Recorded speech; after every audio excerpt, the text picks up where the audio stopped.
केंद्रीय अर्थमंत्री निर्मला सीतारामन आज देशाचा अर्थसंकल्प सादर करणार. बजेटकडे सर्वसामान्यांच्या नजरा. तर सकाळी 11 वाजता निर्मला सीतारामन या सलग 9व्यांदा अर्थसंकल्प मांडणार. सुनेत्रा पवार महाराष्ट्राच्या पहिल्या उपमुख्यमंत्री. लोकभवनमध्ये शपथविधी सोहळा संपन्न. क्रीडा, राज्य उत्पादन शुल्क आणि अल्पसंख्याक खात्यांची जबाबदारी, मात्र अर्थ खात्याचा पदभार नाही.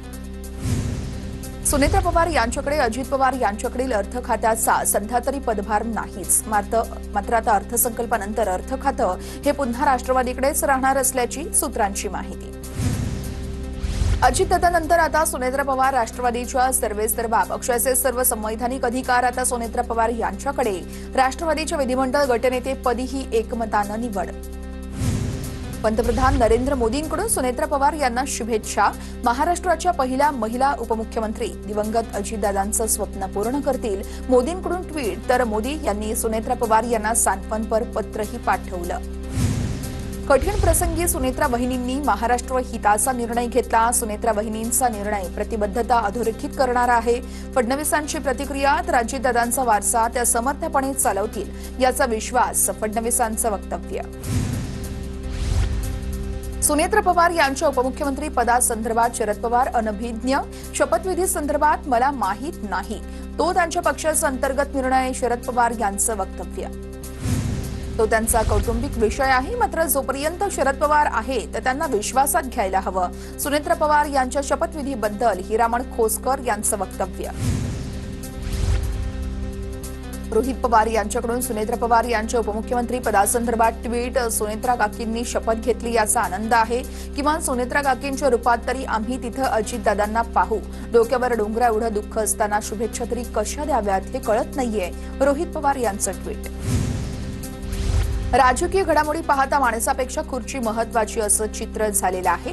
3 दिवसांचा शासकीय दुखवटा संपण्याआधीच उपमुख्यमंत्री पदाचा निर्णय. सुनेत्रा पवार यांच्या शपथविधी सोहळ्यासंदर्भात संजय शिरसाट यांच्याकडून नाराजी व्यक्त. दोन्ही राष्ट्रवादीच्या विलिनीकरणासंदर्भात अजित पवार आणि जयंत पाटील यांच्यामध्ये चर्चा. 12 तारखेला घोषणा होणार होती. शरद पवार यांचा मोठा गौप्यस्फोट. तर दादांच्या निधनामुळे एकत्रीकरणावरती खंड पडल्याचंही भाष्य.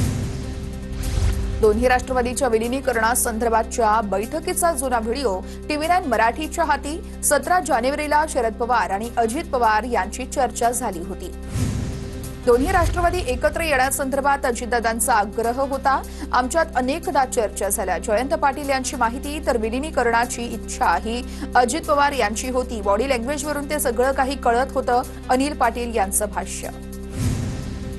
17 जानेवारीला अनौपचारिक बैठक झाली. एकत्रित आलं पाहिजे अशी दोन्ही पक्षांची इच्छा. एकत्र राहिलं तर बरं होईल एवढीच इच्छा व्यक्त केली. राजेश टोपे यांची प्रतिक्रिया. मंत्रालयातील अजितदादांच्या नावाची पाटी काढली. नागपूरमधील दादांच्या निवासस्थानाबाहेरील पाटीही बदलली. विजयगड निवासस्थानावरती श्रीमती सुनेत्रा अजित पवार अशी नवी पाटी लावण्यात आली. सुनेत्रा पवार यांच्या उपमुख्यमंत्री पदाच्या शपथविधी आधीच 2 राष्ट्रवादीमधील सुप्त संघर्ष उघडकीस.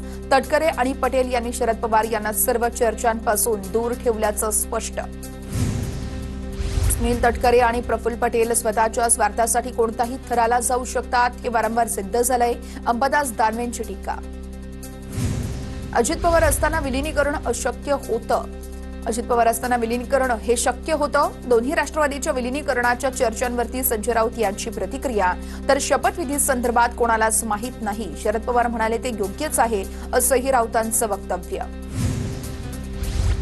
दोन्ही राष्ट्रवादी एकत्र येत असतील तर शरद पवार यांना सुनेत्रा पवार यांच्या शपथविधीसाठी आमंत्रण दिलं असतं.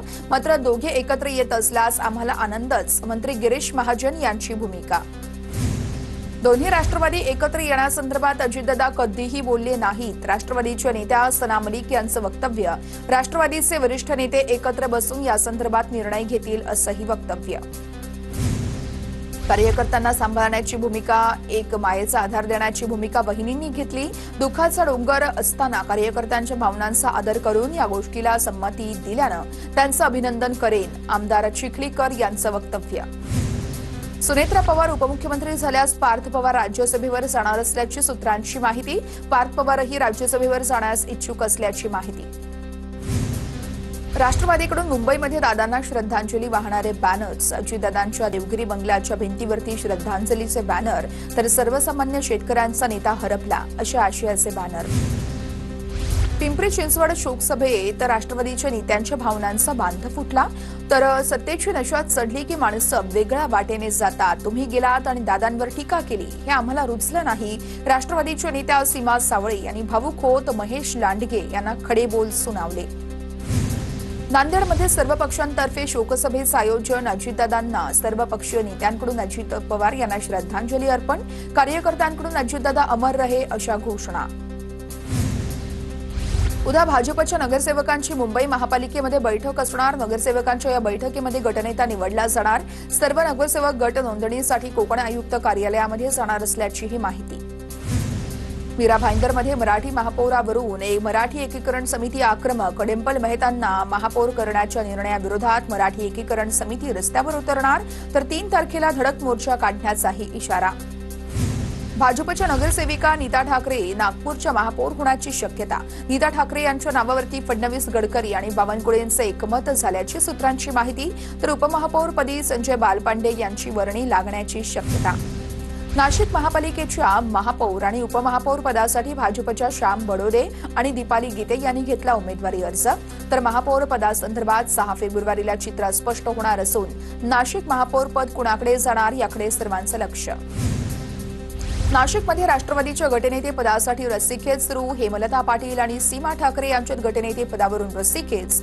नाशिक महापालिकेमध्ये अजितदादांच्या राष्ट्रवादीचे 4 नगरसेवक असल्याची माहिती. फडणवीस आणि ओवेसींची मैत्री. शोले चित्रपटातला जय बिरू सारखी काँग्रेसचे प्रदेश अध्यक्ष हर्षवर्धन सपकाळ यांचा फडणवीसांवर निशाणा. तर अजित, भाजप आणि एमआयएमची लढत म्हणजे नुरा कुस्ती. भाजपवर टीकास्त्र. रायगडच्या अलिबाग तालुक्यामध्ये मनसेचा शिंदेंच्या शिवसेनेला पाठिंबा जाहीर. जिल्हा परिषद आणि पंचायत समितीच्या निवडणुकीपूर्वी राजकीय हालचाली वाढल्या. रत्नागिरीच्या खेडमध्ये ठाकरे सेनेच्या पदाधिकाऱ्यांनी बनावट एबी फॉर्म दिल्याचा प्रकार समोर. खेड पंचायत समितीमधील खवटी गणातील प्रकार. ऋतुजा गावंडेंनी यावेळेस आरोप केला होता. पुण्यातील जिल्ह्यात आता जिल्हा परिषद पंचायत समिती निवडणुकीसाठी 3693 मतदान यंत्र, 3605 कंट्रोल युनिट केंद्रांवरती वापरली जाणार. केवळ 3 गणांमध्ये 2 मतदान यंत्रांची गरज भासणार.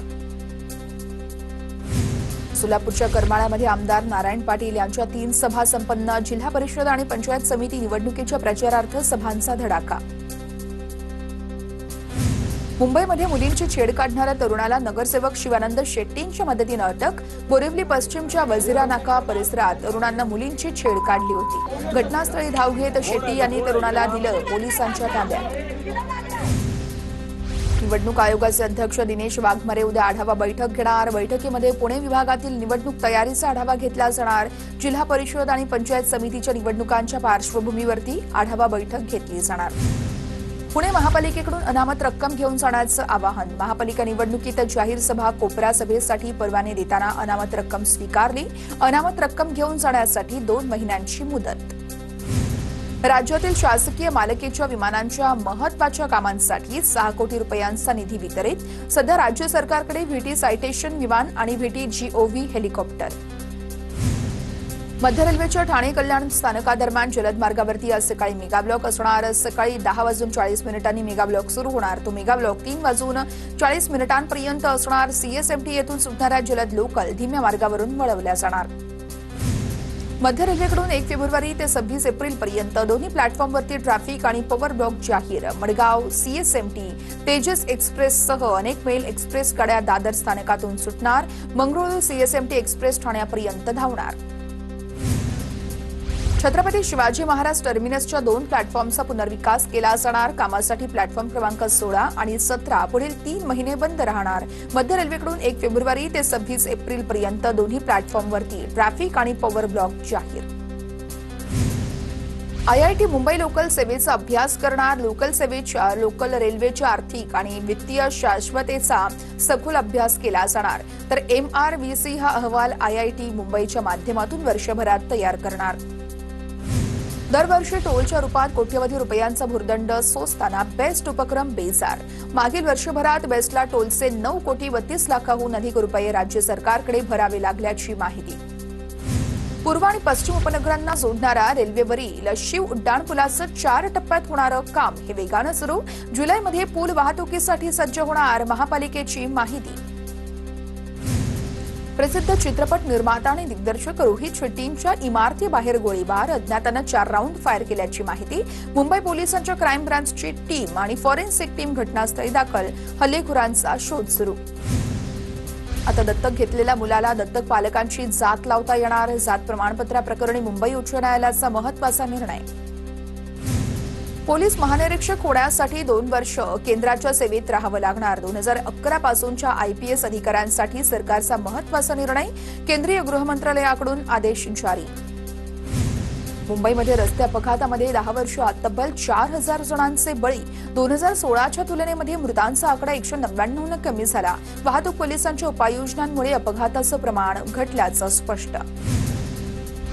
मुंबईमध्ये अवजड वाहनांना आजपासून प्रवेशबंदी. नवी नियमावली ही लागू होणार. अवजड वाहनांना पार्किंगसाठी राखीव जागेवरच उभं राहता येणार. सकाळी 8 वाजल्यापासून सकाळी 11 वाजलेपर्यंत आणि संध्याकाळी 5 वाजल्यापासून रात्री 9 वाजेपर्यंत अवजड वाहनांना मुंबईमध्ये प्रवेशबंदी असणार. माल वाहतुकीसाठी 5 वर्षात 69 लाखाहून अधिक नॅशनल परमिट वितरण झाल्याचं समोर. तर प्रत्येक परवान्यासाठी 1 वर्षासाठी 16,500 रुपये शुल्क. तर राज्यामध्ये 5,46,000 परवान्यांचं वितरण केल्याची माहिती.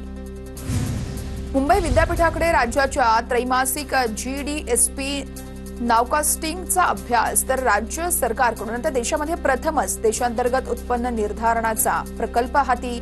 आर्थिक मंदी तेजी ओळखता येणार. अंधेरी परिसरातील फेरीवाल्यांवर महापालिकेची कारवाई. पश्चिम विभागाकडून रामगणेश गडकरी मार्ग परिसरातील सुमारे 200 अनधिकृत फेरीवाल्यांवर कारवाई.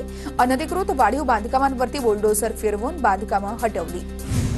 भाडा मास्टर लिस्टवरील मूळ भाडेकरू रहिवाशांची संक्रमण शिबिरातून सुटका करणार. वारसदारांची पात्रता निश्चिती करून घरांच्या वितरणासाठी अर्ज मागवण्यास सुरुवात. 15 फेब्रुवारीपर्यंत ऑनलाईन अर्ज करता येणार. दादर येथील स्वातंत्र्यवीर सावरकर सदन जागतिक वारसा स्थळासाठी पात्र. अभिनव भारत काँग्रेसचे पंकज फडणीस यांची उच्च न्यायालयामध्ये जनहित याचिका. भारतीय पुरातत्व सर्वेक्षण विभागाकडून उच्च न्यायालयामध्ये प्रतिज्ञापत्र सादर. देशभरात ऊसाचं गाळप वेगानं सुरू असून आतापर्यंत 193 लाख टन साखरेचं उत्पादन. राज्यामध्ये 206 सहकारी आणि खासगी कारखान्यांच्या माध्यमातून आतापर्यंत सुमारे 79 लाख टन साखर उत्पादित. नाशिकमध्ये होणाऱ्या कुंभमेळ्याची तयारी सुरू. सिंहस्थ ध्वजस्तंभाची उंची 51 फूट आणि 31 फूट अशी असणार. ध्वजस्तंभाचा पाया साधा ठेवण्यात येणार. सिंहस्थ प्राधिकरणाच्या बैठकीत महत्त्वाचा निर्णय. नाशिकच्या रामकुंड गोदाघाट परिसरामध्ये मंत्री गिरीश महाजन यांच्याकडून पाहणी. आगामी सिंहस्थ कुंभमेळ्याच्या कामांना सुरुवात. विकास कामांबद्दल महाजन यांनी घेतली माहिती. नाशिकच्या गोदावरी जन्मोत्सवाच्या निमित्तानं 1,111 महिलांच्या उपस्थितीमध्ये गोदा आरती संपन्न. विविध क्षेत्रात काम करणाऱ्या महिलांची या ठिकाणी हजेरी. अयोध्येतील मंदिर बांधकाम 30 एप्रिलपर्यंत पूर्ण. बांधकाम समितीचे अध्यक्ष नृपेंद्र मिश्र यांची अपेक्षा. तर प्रकल्पाचा एकूण खर्च सुमारे 1,900 कोटी रुपये असल्याचाही अंदाज. नाशिकमध्ये 31,000 विद्यार्थ्यांनी गायले सामूहिक गीत. तर 81 शाळांमधील विद्यार्थ्यांनी सामूहिक गीत गायनात सहभाग घेतला होता. याच वेळेस मंत्री गिरीश महाजनांसह भाजपचे नगरसेवक आणि पदाधिकारीही उपस्थित होते. वाशिम जिल्ह्यामध्ये वीज चोरी रोखण्यासाठी महावितरणच्या जिल्हा भरारी पथकाची मोहीम. एप्रिल ते डिसेंबर 2025 आणि जानेवारी 2026 दरम्यानच्या कारवाईमध्ये 2,29,00,000 रुपयांचा दंड वसूल. बुलढाण्याच्या चिखली कृषी उत्पन्न बाजार समितीमधील 28 अडत व्यापाऱ्यांचे परवाने निलंबित. बाजार समिती सोडून शेतकऱ्यांची मालाची बाहेर खरेदी करणं व्यापाऱ्यांना चांगलंच भोवलं. व्यापाऱ्यांमुळे बाजार समितीचं कोट्यवधी रुपयांचं उत्पन्न बुडालं. अरबी समुद्राकडून मुंबईच्या दिशेने वाहणाऱ्या हवेमध्ये ओलावा. मुंबईला पुन्हा प्रदूषणाच्या ढगांनी वेढलं. हवेमध्ये तरंगणाऱ्या प्रदूषकीय सूक्ष्म कणांमुळे मुंबईची हवा पुन्हा एकदा प्रदूषित. राज्यात पावसाला पोषक हवामान होत असल्यानं अनेक भागात ढगाळ हवामान. तर किमान तापमानामध्ये चढउतार सुरू. किमान तापमानातील वाढ कायम राहण्याची हवामान विभागाची शक्यता. वाशिम जिल्ह्यामध्ये रब्बी हंगामातील पिकांवर बदलत्या हवामानाचा परिणाम, ढगाळ वातावरणामुळे पिकांवरती अळी आणि इतर किडींचाही प्रादुर्भाव, शेतकरी आर्थिक संकटात. अहिल्यानगरच्या गतवर्षीच्या तुलनेमध्ये रब्बी पेरणीमध्ये घट झाली आहे, तर 96% रब्बी पिकांची पेरणी पूर्ण झाली आहे. गव्हाच्या लागवड क्षेत्रामध्ये मात्र यंदा वाढ झाली आहे. वाशिमच्या अडोलीमध्ये वन्य प्राण्यांमुळे शेतकऱ्यांचं मोठं नुकसान, वन विभागाने तात्काळ पंचनामा करून नुकसान भरपाई देण्याची शेतकऱ्यांची मागणी. राज्यात शेतकरी कर्जमाफी संदर्भात हालचाली सुरू झाल्याच्या पार्श्वभूमीवरती जिल्हा स्तरावरही बँकिंग यंत्रणा सक्रिय. वाशिम जिल्ह्यातील विविध बँकांच्या वरिष्ठ कार्यालयांकडून थकीत पीक कर्जाची माहिती मागवण्यात आली.